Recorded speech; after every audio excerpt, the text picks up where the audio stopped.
Welcome to the Women in Leadership Body, Mind, Soul, and Business podcast. I'm Charlie. And I'm Heather. And together we are working to connect women in leadership and business to build relationships, empower each other, improving the health and wellness of the community, body, mind, and soul, sharing the heart and soul of who we are and what we do.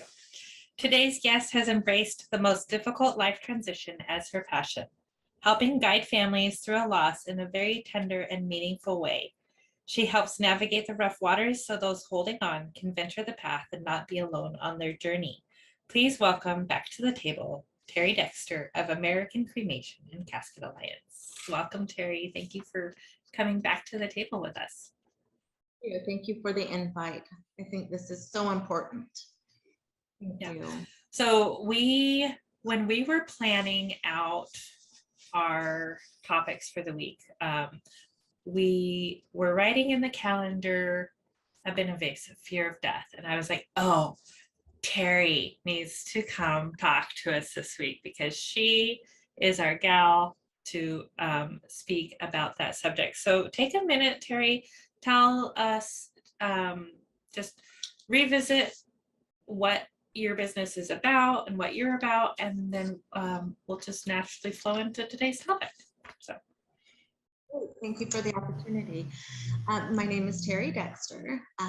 I grew up in Medford, Oregon, and my family had a family funeral home and cemetery there. So I grew up watching my family support other families. Then we moved up to Arlington, about 30 years ago, and kind of transitioned into being a teacher. Absolutely loved it. Loved getting the opportunity to work with children and be with their parents and know them. Okay. I started working at American Cremation and Casket Alliance, probably about 8 years ago, answering their phones nights and weekends. Mm-hmm. The previous owners felt it really important, just like my husband and I do as well, to be able to have a family reach a live person, or not an answering service or an answering machine. Somebody that in the office, somebody that knows our wants and needs to be able to support families. Mm-hmm. So and then when the owners were moving, they had asked if it would be something that we would want to continue, kind of their thought process and idea of being able to stay small, be able to take care of families the way every family should be taken care of. Mm-hmm.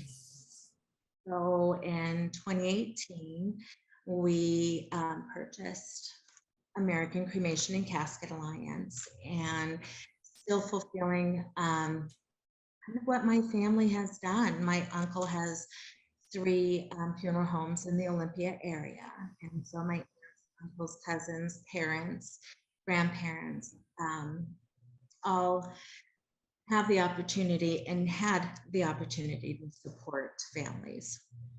So it means a lot with, and being able to do not just cremations, because we do obviously have cremations and we facilitate them right here. So when loved ones come into our care, they stay in our care. A lot of funeral homes do not have their own crematorium. So a loved one would need to go to a care center, which are wonderful.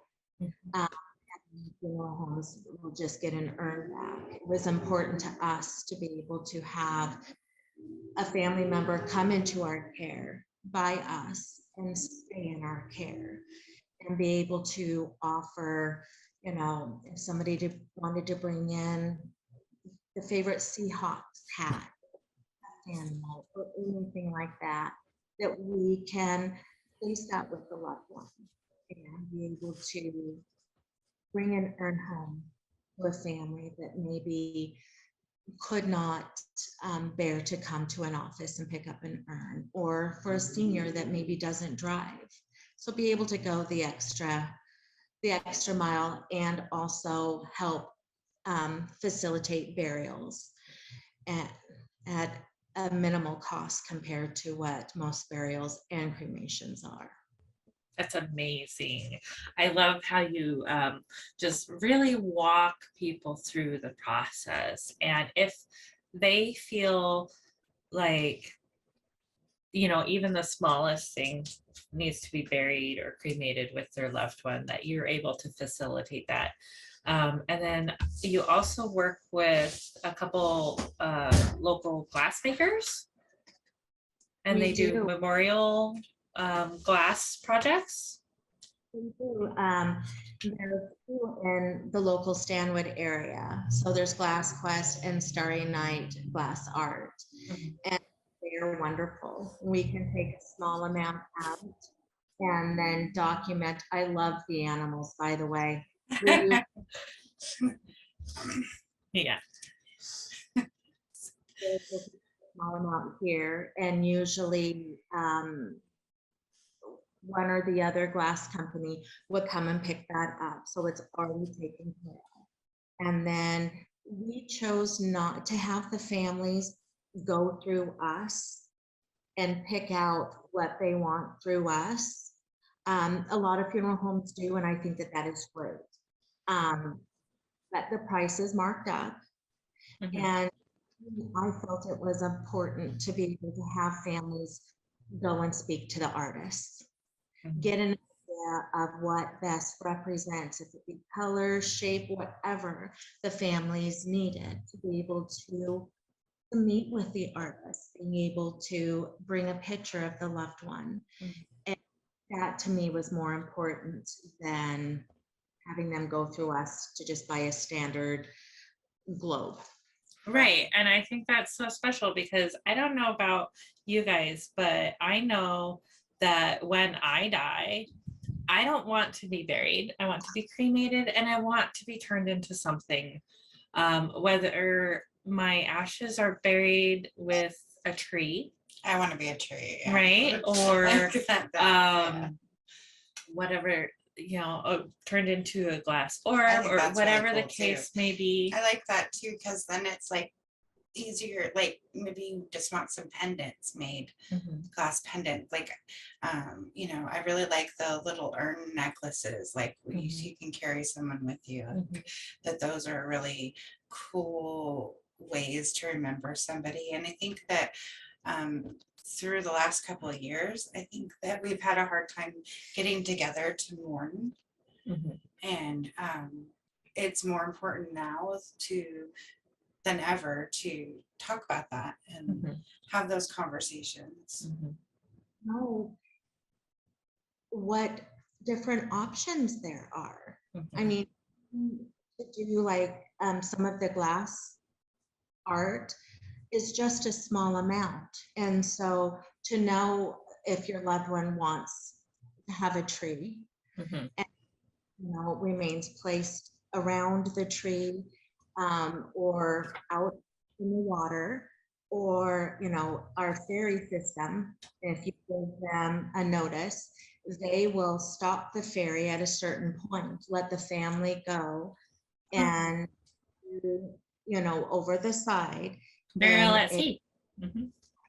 they'll do that and let you honor, and then they'll go on. And so there's so many different options. Even we offer taking pictures of tattoos. Mhm. People now get memorial tattoos, or that tells a story.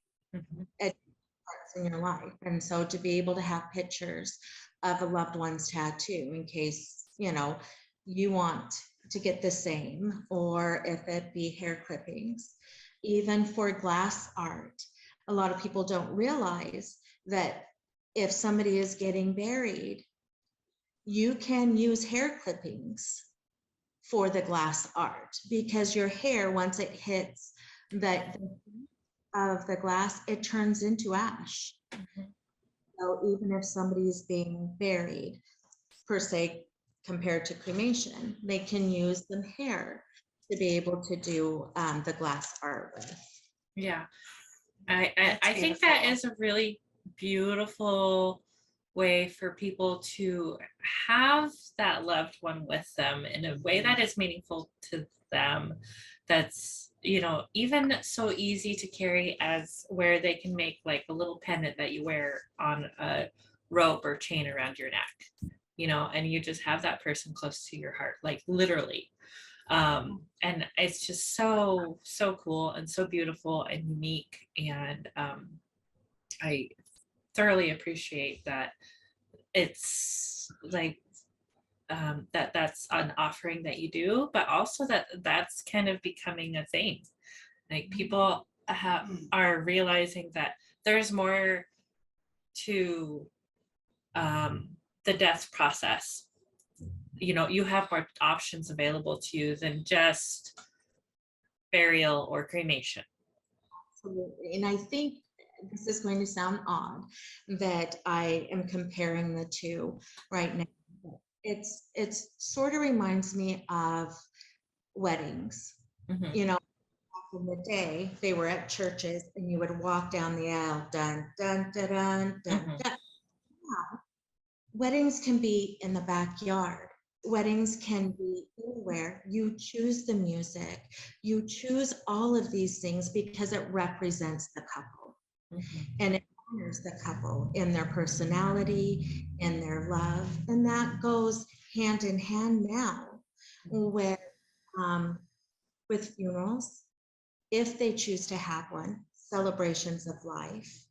And that is an important part, what you guys brought up, is fear about talking about death. Mhm. It's so important. In the state of Washington, we have a hierarchy of next of kin. So if someone passes away, we would know who is legal next of kin to be able to sign any documents. And as a mother, if my husband had already passed, I have sons, I have 5 sons. How they have to all agree for cremation. It's a majority state. So they would have to have at least 3 of my sons fill out documents saying it's okay to to cremate my mother. And maybe the other 2 were like, no, she didn't want that. And we have seen it cause a lot of issues and family fractures because of that. So letting your families know what your wishes are. It's not fun to talk about death. It's not. But knowledge is power, and able to write down what you want or go to a funeral home, and any funeral home does what's called a pre-arrangement. And pre-arrangement, you take care of all of the paperwork then. So your family doesn't have to sign anything other than just reviewing the certificate. And you can freeze today's price. Mhm. And you can make $25 a month payments until it's paid off. Wow, that's cool. Yeah. And so not just financially, which is important.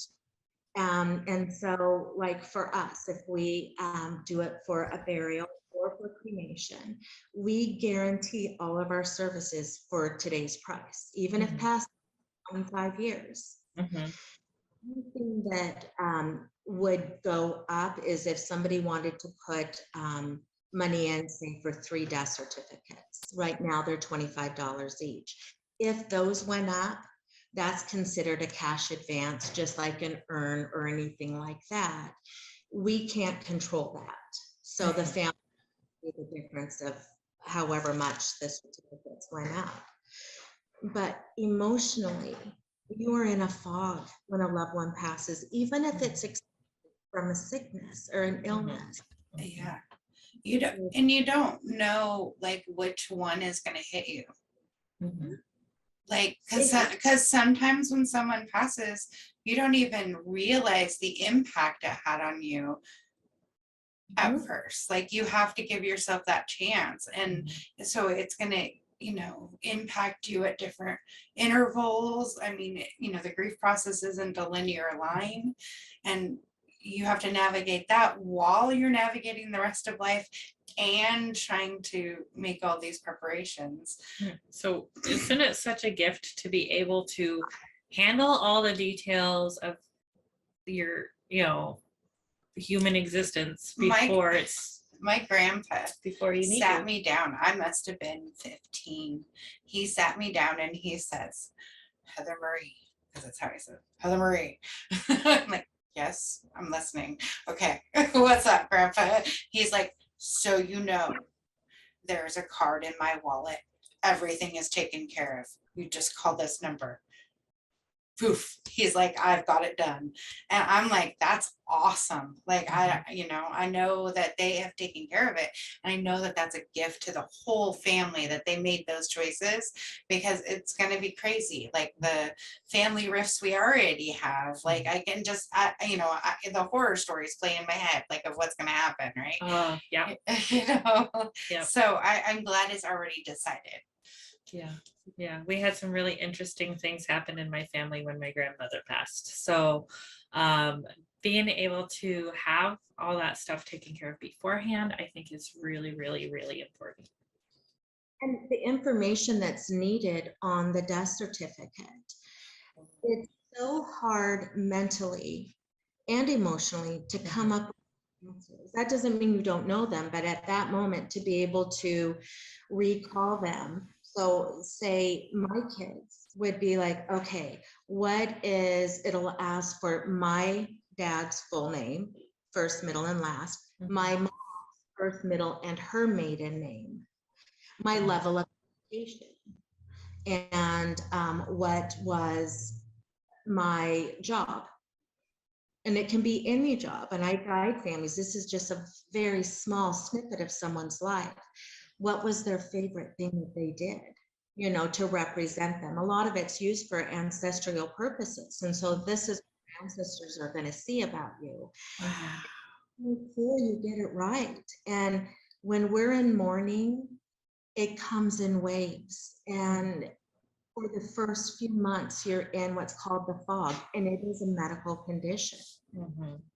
Walking through like this thick fog, and so hard to recall, to remember things, to be able to have at least communication with a loved one, knowing what they want, letting others know what you want is a big deal. It really is. So I know here locally at the Arlington Pharmacy, they have a really cool book you can get, and you can fill it out. What are some other ways do you see families preparing that for their loved ones? I see a lot of families. It used to be even talking about passing was a very taboo thing. We don't talk about it. We know it's going to happen, but we don't want to talk about it. We don't talk about Bruno. I mean, Right. Bruno's still here, but we're not going to talk about him. Right. Or, the specifics. Like when my parents came, I'm like, I don't want to talk about that. You guys got a long time. Well, it's important. And again, talking about it. Anybody can go on to Washington State. I can't even think of what I'm thinking about. The Washington State death. It's like a worksheet. Okay. So it's a certificate. Okay. So you can Google Washington State death certificate and template. Anybody can get that and fill it out and keep it in a file. Even if they have to have a pre-arrangement, that's okay. They have all that information. And writing something in that file that says today's date, the name, I want to be cremated, signed and dated. If you're doing a will, put it in your will. And then if you have specific ideas or wishes for either your remains or where to be buried, have it put in there. A lot of times, you may tell somebody when you're older and they have power of attorney over you, if it be medical or financial, however it may be. A lot of people don't realize that ends at time of passing. Oh. Power of attorney stops. And so to be able to have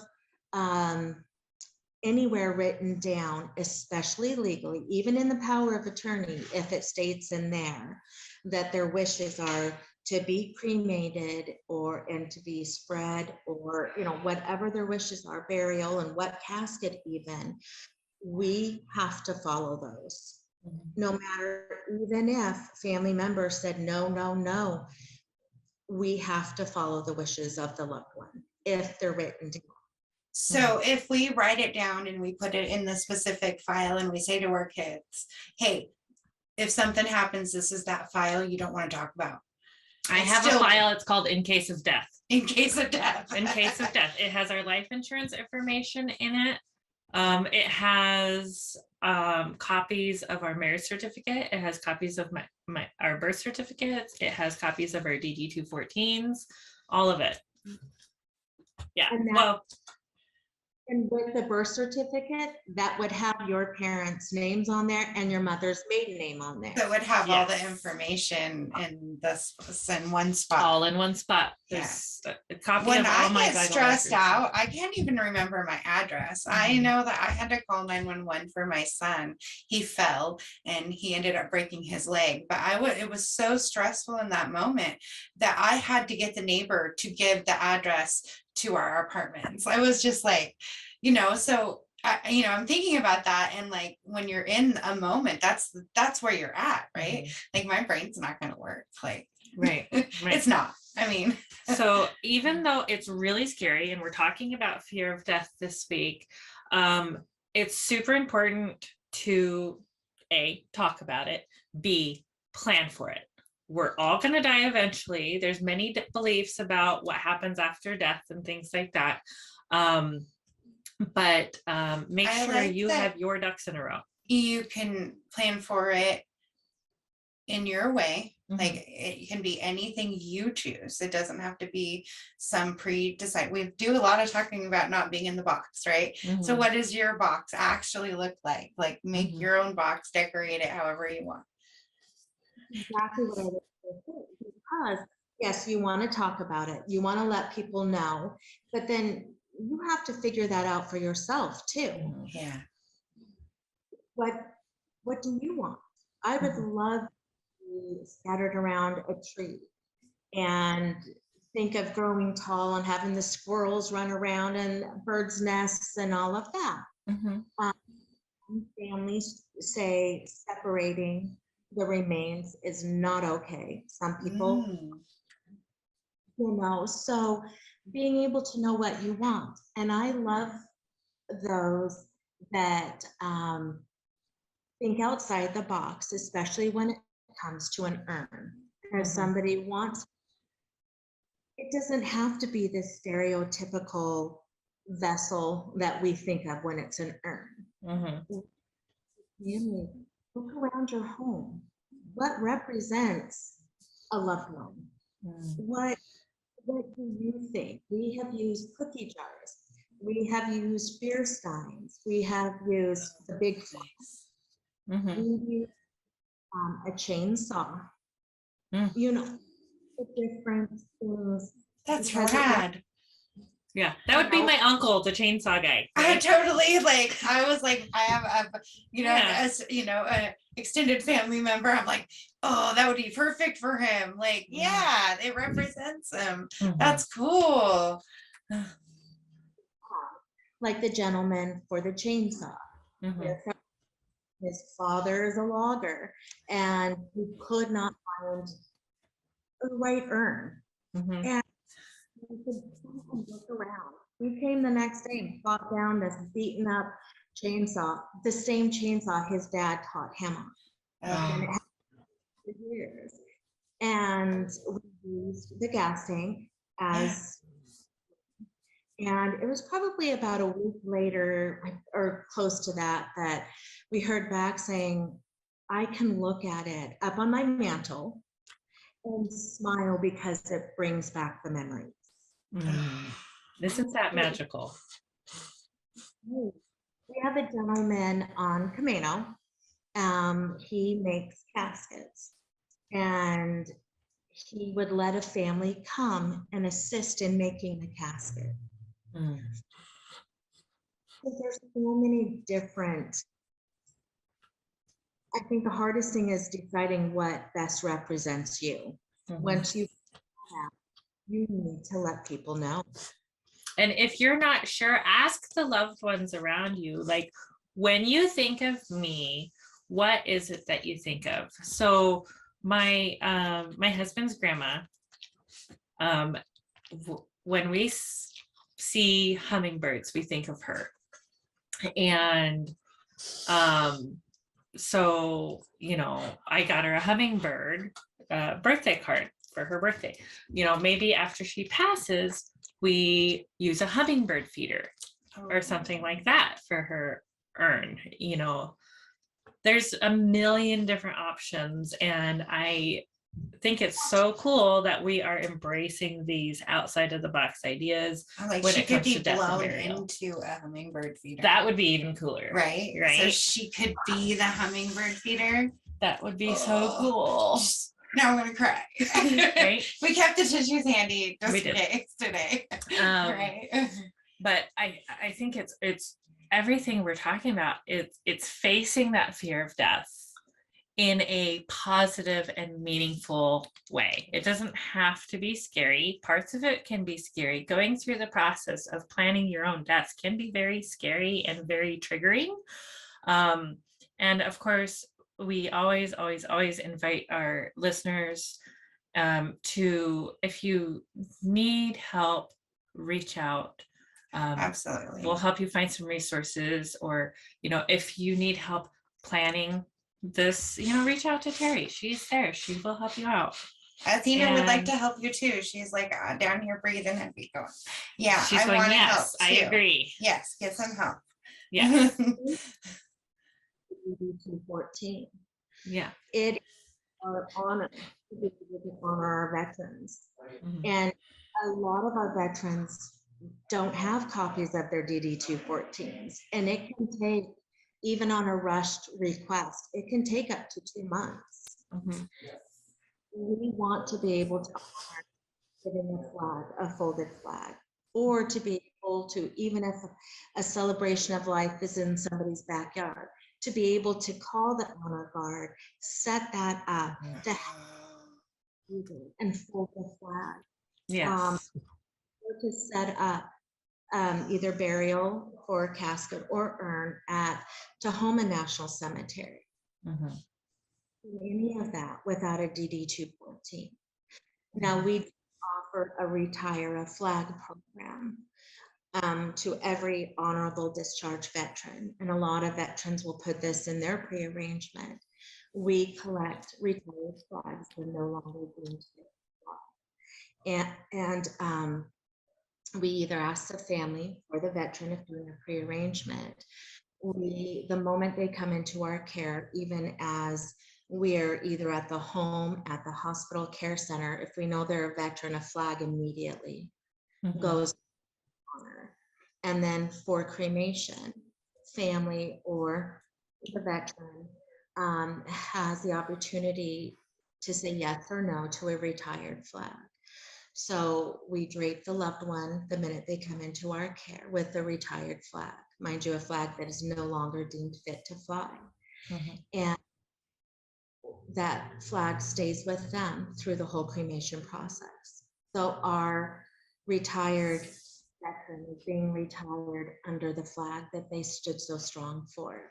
And that is so important to us. And it's and that's an honorable way. I know I get emotional. Right? That is so beautiful. Like, wow. Yeah.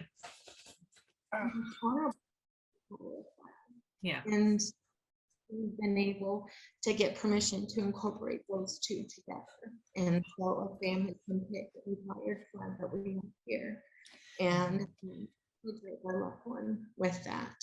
And are able to get, we don't need a DD 214 for that one, for that. We want to be able to help the families get any financial support they may be able to. So we'll fill out as much as we can as a funeral home, but they can't without that DD 214. So that Right. is really.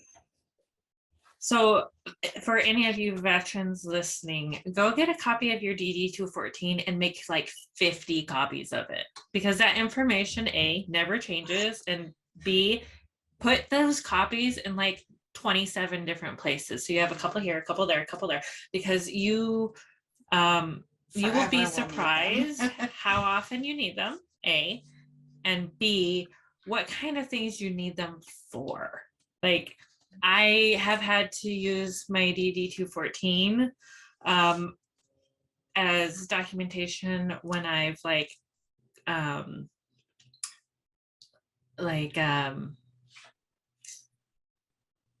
applied for mortgage, like mortgage stuff, right? My DD 214 has that information on it that I need in order to get like the VA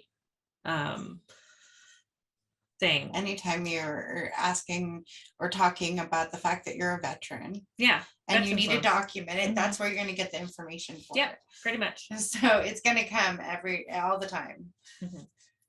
Or loans.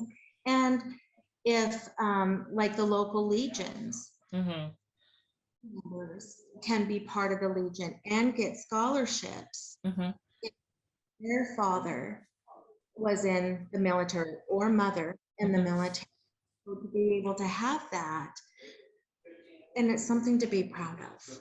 Yes. Absolutely. B recently applied for a couple of scholarships through the local legions and posts and things. So, you know, both of her parents are veterans, and I just think that's really cool that there's so many scholarships available for the children of veterans.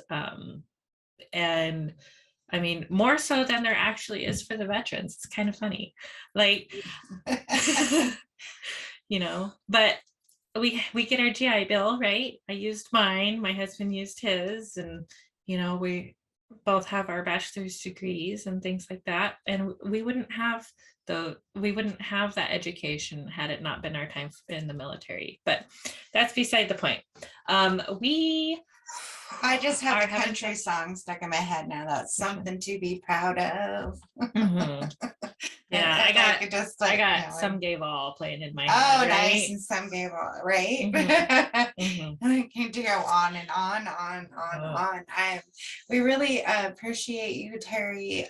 We appreciate you taking your time today.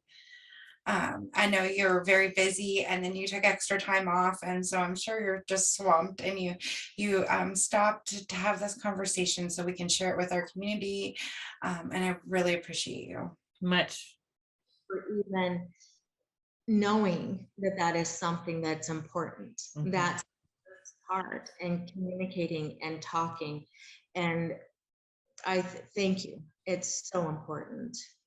Absolutely. Thank you so much. I think that we're going to wrap it up today. Yeah, I think we're that gonna skip this our was a next- really good really conversation good. with Tari. We have lots of resources. I used to live in Marysville, and I know the funeral home was always welcome to people coming in and touring.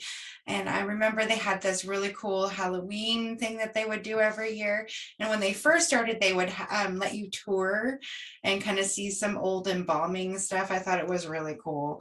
But I think over time the community wasn't so sure about that, so it was just a thing that they continued to have the little hot dogs, and you know, they do horse rides and stuff, you know, just, and I always thought it was great because it was an opportunity for the community to feel more comfortable having these conversations. Normalizing the conversation. Absolutely. Because it's something you're going to have to unfortunately face, and to be able to face it with as much knowledge and as much documentation already done will ease your heart. Yeah, absolutely. Especially for us moms that are busy and we're business, and then, something happens to our friends and our friend's kid, and we're like, oh my gosh. And they're like, you have that moment where you realize I need to have my stuff done. I need to make sure that I have it right. So I love that you gave us so many tools today to figure out what path we need for ourselves, so Yeah, that we can take power back in this situation. absolutely. Do you want to read the quote for the week? Oh, yes. I will read the quote for the week. So let's see here. Bottom of the second page. Live your life that the fear of death can never enter your heart. Chief Tecumseh, Crouching Tiger, Shawnee Nation. I love it. Wow. We definitely So shared how to do that today. Thank you again, Tari. Thank you to our audience. Yes. Oh, what an amazing talk today. Thank you so much. We love you all, and we will be back tomorrow morning, bright and early at 9 a.m. for another podcast. So we will see you then. Namaste. Namaste.